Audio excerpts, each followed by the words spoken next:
So many wrestling fans want to know how the wrestling audience can grow in 2021 and beyond. And maybe Eric Bischoff has the answer. We talk about it next on the Squared Circle Psychobabble. My name is Michael Valenti. Joining me is Ralph Valenti.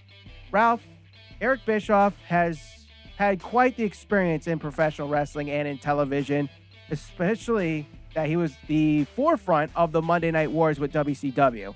He was there when things were good. He was there when things were bad, and ultimately the demise of WCW in 2001.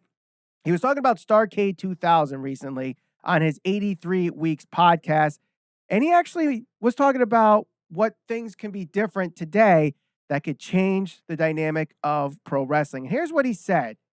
We changed the way the product was being presented, talking about WCW in 1997. We changed the audience that we were marketing to. The strategy of being different worked. The strategy of going after males 18 to 49 worked. Guess what? The world changed. 2 years later, guess who was going after 18 to 49 males? Because the world changed, WWF followed our footsteps. Your thoughts on this, Ralph? Does WWE, does AEW need to change the way they focus on their product to change and grow the audience? Well, I think WWE would have to change quite a bit more than AEW does. I think AEW is actually trying to tap into the younger demographic, a demographic that maybe isn't necessarily as interested in professional wrestling, while trying to please fans who are still, following professional wrestling, or whether you want to say they were watching WWE, no longer watching WWE.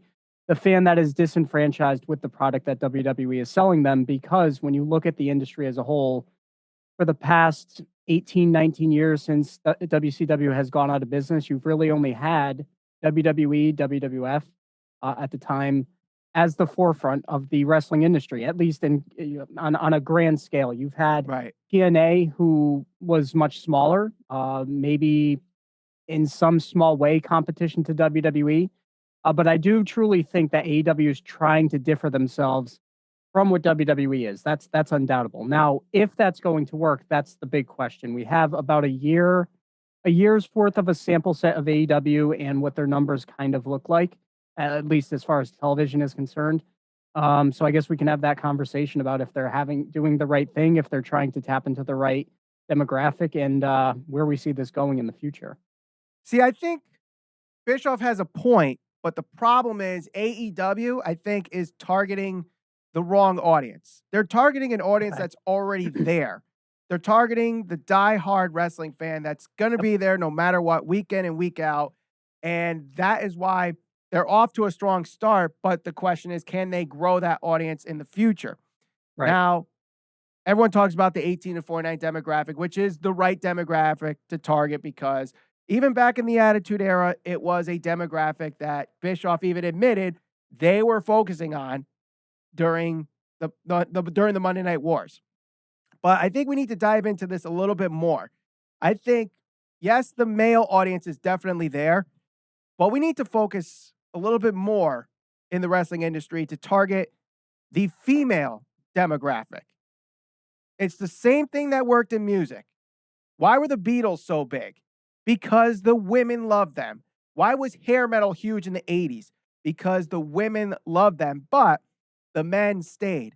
So you got to have that same approach in professional wrestling, I think, today. What can we do to attract the female audience into getting more male audience and having them stay?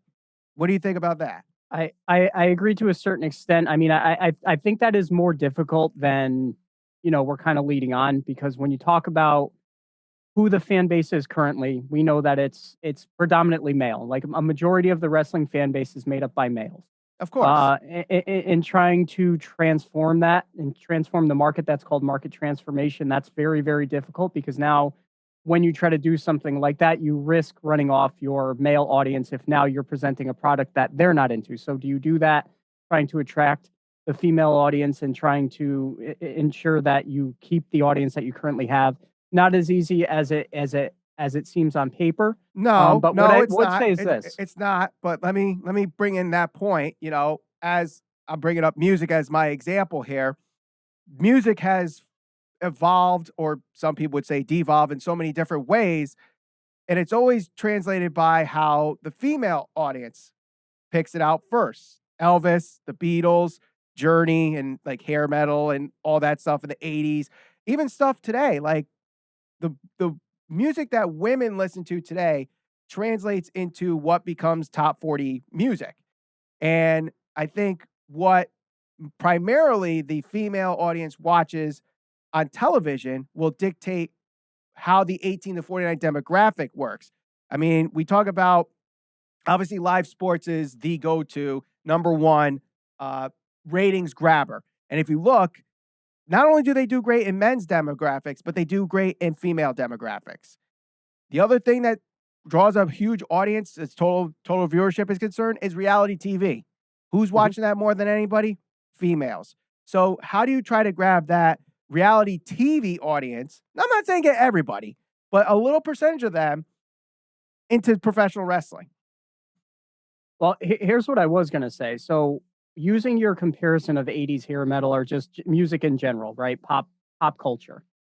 You have the women or the female audience that is going to be into it, and you have the guys that want to be the front man of the group, right? So that's kind of like, so that's where you get that amalgamation of just the right stuff where it's going to work. You're going to get everybody invested in it, and that's not really different in any other genre of pop culture. You know, you have your stars and you have guys that are very good at their job, but the stars are the ones that really get the attraction and bring in the fans, whether they're male or female or whatever else, right?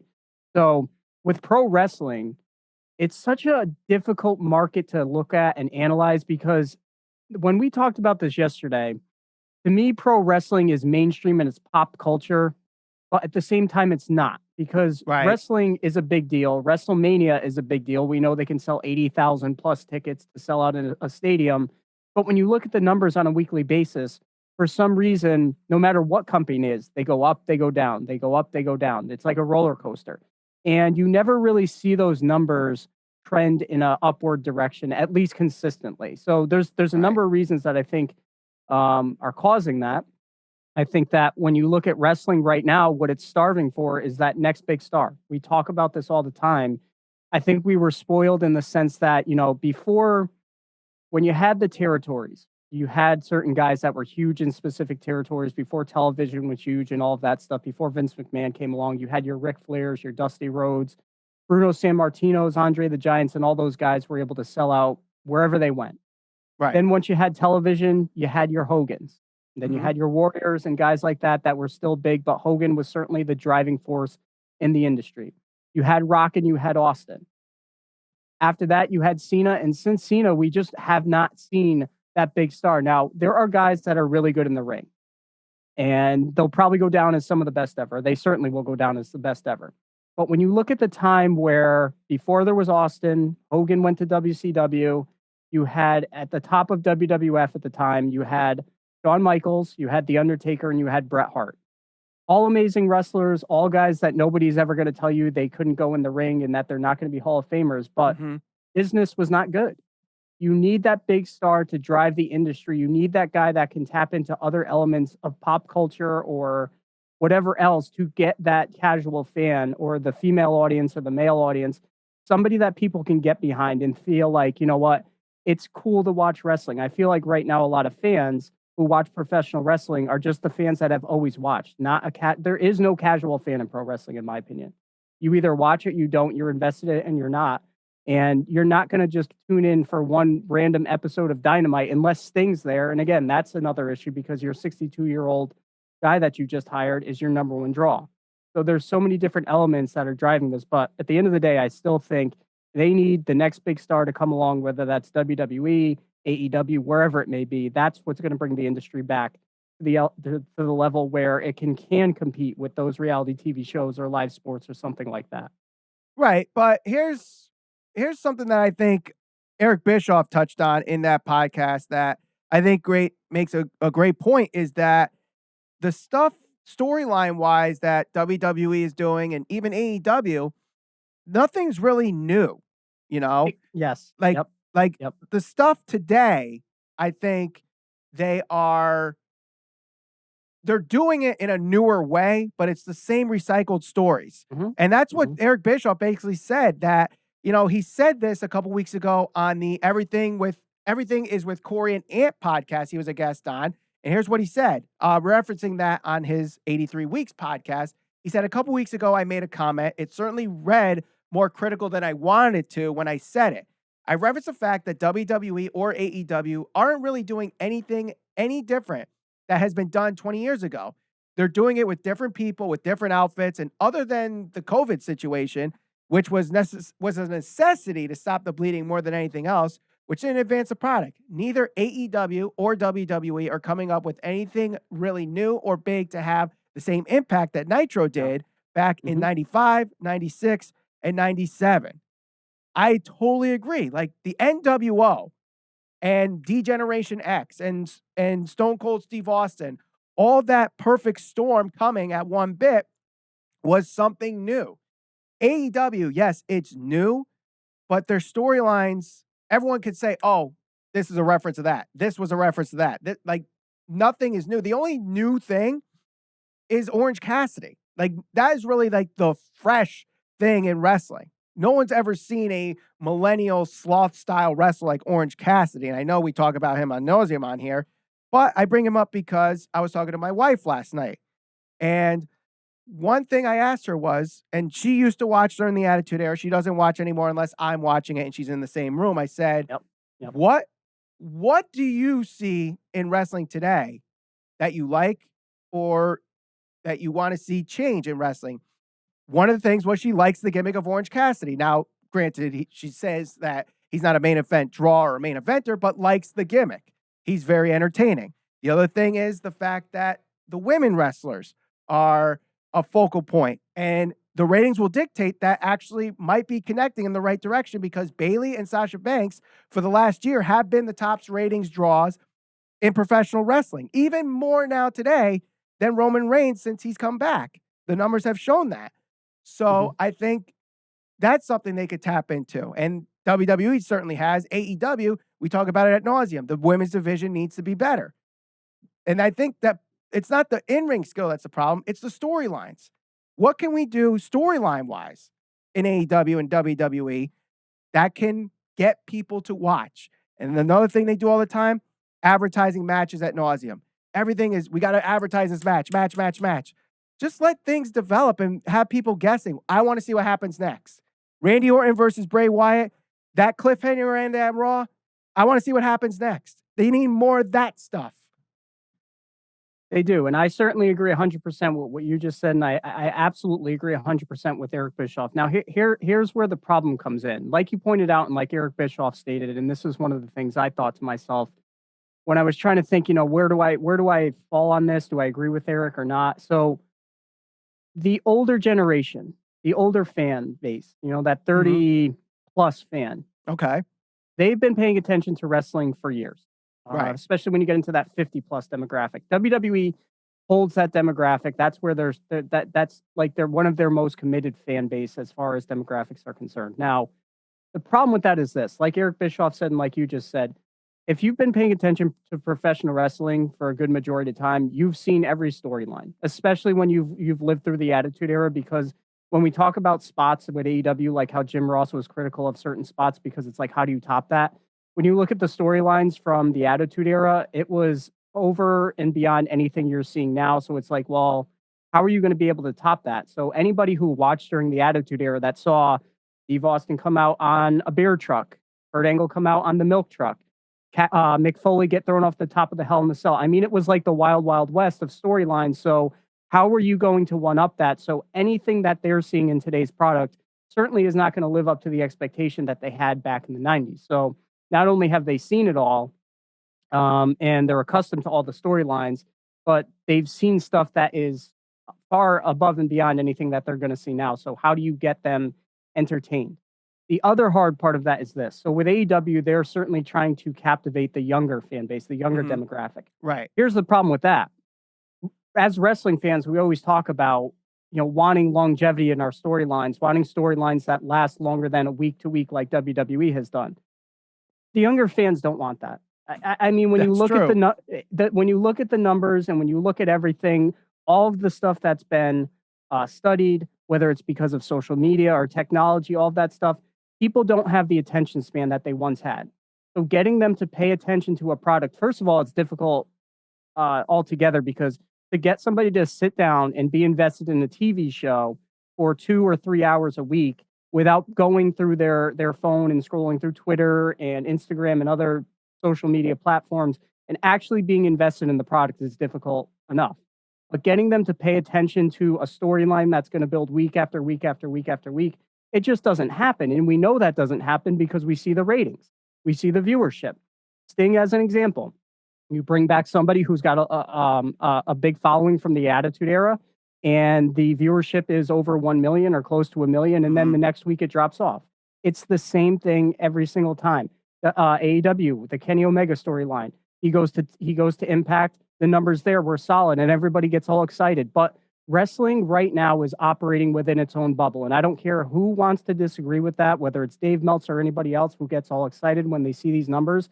They go up, they get inflated every single time something big happens, big to the wrestling fan. But to the casual fan or the lapsed fan or people who don't watch professional wrestling, they're not watching. And when you go on certain platforms and you start to compare numbers, whether it's Real Housewives, Cobra Kai got released this weekend, that was a huge deal. When you compare professional wrestling to other forms of entertainment, it is just not at the level of those other forms of entertainment. Right. People aren't paying attention to it. They're choosing other things to pay attention to. And in my opinion, I don't think that is going to change until somebody drastically changes professional wrestling and recreates it in a different form of what it's being presented as right now. And I don't know if anybody's going to try to do that because that is certainly going to be difficult. Or two, the next big star comes along. And the problem with the next big star is you don't know when that's going to happen. It is literally the right saying at the right time, something that's going to connect with a fan base, and you don't know who that's going to be, and you don't know when they're going to say it. It just kind of happens. It happened with Hogan, it happened with Austin, it happened with Rock. And that's unfortunately, in my opinion, that's where the industry is. It's going to be stagnant for a while until the next big star comes. I agree to that, but I also think you need that little perfect storm to happen before the biggest star happens. It's not like 1 minute they're the lowest ratings and then boom, they become this huge ratings grabbing phenomenon. Yeah. Like Hogan had the momentum of Hulkamania because of the stuff with Cyndi Lauper and all that rock and wrestling connection that led to WrestleMania. And if that did not work, who knows? We're probably not talking right now on a wrestling podcast in 2021. You know, the Attitude Era with the NWO and all that stuff, you know, D-Generation X, like I said before, maybe the incident with Brian Pillman and Steve Austin and the Gun. If that doesn't happen, the Attitude Era doesn't start. John Cena, the ruthless aggression speech from Vince McMahon. If that doesn't happen, then John Cena doesn't become a thing. So I think maybe that perfect storm is starting in professional wrestling right now, and we're probably seeing the upward swing. Like I said, I predicted this year would be a better ratings year and a better audience year than years past on our 2021 prediction show. I am very, very bold on that. I really think that's going to happen, but it all depends on, you know, can they get the right pieces together? Can they get that perfect storm going? And maybe Bayley and Sasha was the start of it, leading to the head of the table at WWE. Maybe in AEW, it's Orange Cassidy, leading that to some other things. I don't know.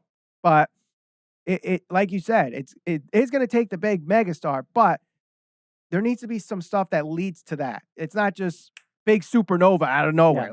The gas has to form first before the star explodes. So that's the last question. Like, what is it?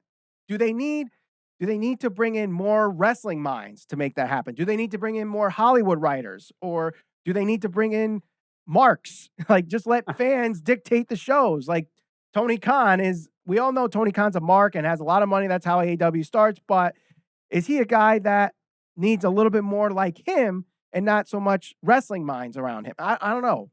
That's the question.